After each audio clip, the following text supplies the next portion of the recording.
Hello, I'm Sean, and welcome to Case Files, Dark Earth. On this channel, I upload 2 to 3 times a week, bringing you mysterious, but absolutely true, stories from around the world. So grab yourself a cup of tea or coffee, settle in, and let's uncover the darkness hiding beneath the surface. In 1310, a woman named Marguerite Porete was taken to a stake in the center of Paris. A crowd watched as she was condemned as a heretic. She was burned after she refused to submit or take back her words. Her crime was writing a book. Marguerite Porete came from the county of Hainaut, in what is now Belgium. No one knows her exact birth year, but it is usually placed in the mid-1200s. Very little about her early life is certain. She joined the Beguines. They were women who chose a spiritual life without the usual monastic vows. They often lived in small communities and supported themselves through work. The Beguines lived with a level of independence. Many served the poor, prayed together, and tried to draw closer to God outside strict church structures. To some church leaders, women doing this without direct clerical control could feel threatening. Marguerite took that freedom further than most. Sometime in the late 1200s, she wrote a mystical book called The Mirror of Simple Souls. It is written as a conversation between allegorical figures, love, reason, and the soul. It describes 7 stages of spiritual change. At the center of the book is a bold idea. A soul, she says, can become so united with divine love that it no longer needs the church's rituals, rules, or intermediaries in the same way. In the highest union, the soul gives up its own will to God completely, and in that surrender, it finds perfect freedom. Love is God, she wrote, and God is love. She did not write in Latin, the language of the clergy and scholars. She wrote in Old French, the language ordinary people could understand. That meant her ideas could travel beyond monasteries and beyond the usual channels of control. And they did. Between 1296 and 1306, the Bishop of Cambrai condemned her book as heretical. He ordered it burned publicly in the marketplace of Valenciennes. He also ordered Marguerite never to share it again. She refused. Marguerite believed her book carried divine truth. She said she had consulted respected theologians before sharing it, including the Master of Theology Godfrey of Fontaines. Whatever support she believed she had, she would not let one bishop silence her. She kept sharing her book. She kept insisting that the soul's bond with God did not belong to any earthly institution. In 1308, she was arrested.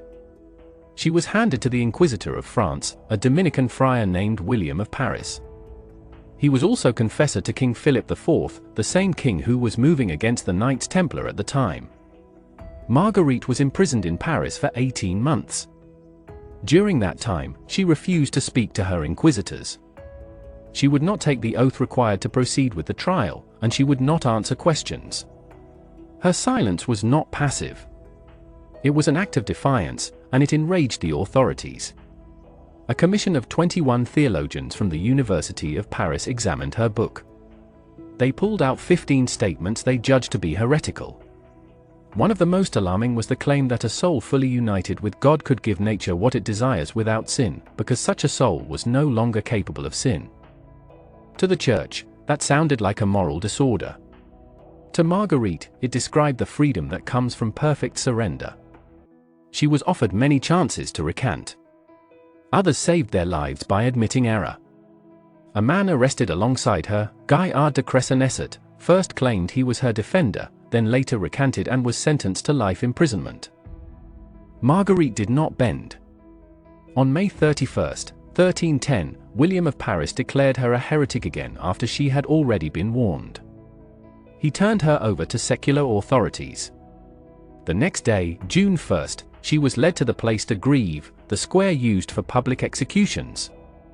The Inquisitor denounced her as a pseudo-mulier, a fake woman, as if no real woman could defy the church that way. Then they burned her alive. But something unexpected happened in the crowd. A chronicle linked to Guillaume de Nangis, a monk who did not support her ideas, says the crowd was moved to tears by how calm she was. The chronicle says she showed signs of penitence that appeared noble and pious.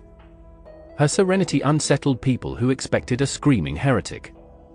Instead, they saw a woman who seemed to have already risen above the fire that would consume her. Authorities ordered copies of the Mirror of Simple Souls destroyed. They wanted her words erased along with her life. They did not succeed. Her book survived.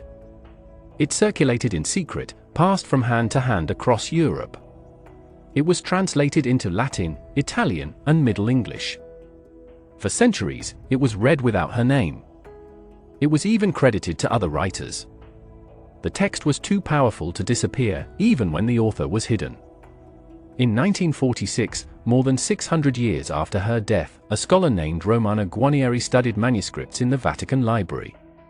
She connected the Mirror of Simple Souls to Marguerite Porete. The woman the Church tried to erase finally had her name returned. Today, Marguerite Porete is seen as one of the most important mystics of the medieval period. Scholars often compare her to Meister Eckhart. People still debate what influence, if any, her work had on later writers. Her ideas were condemned, but they did not vanish. She wrote about love that could outgrow fear. She wrote about surrender that could lead to freedom. Marguerite spent her final months in silence, refusing to answer those who demanded she deny what she believed. But her book has been speaking for 7 centuries. It is still speaking now. If this story held your attention, consider liking, sharing, and subscribing.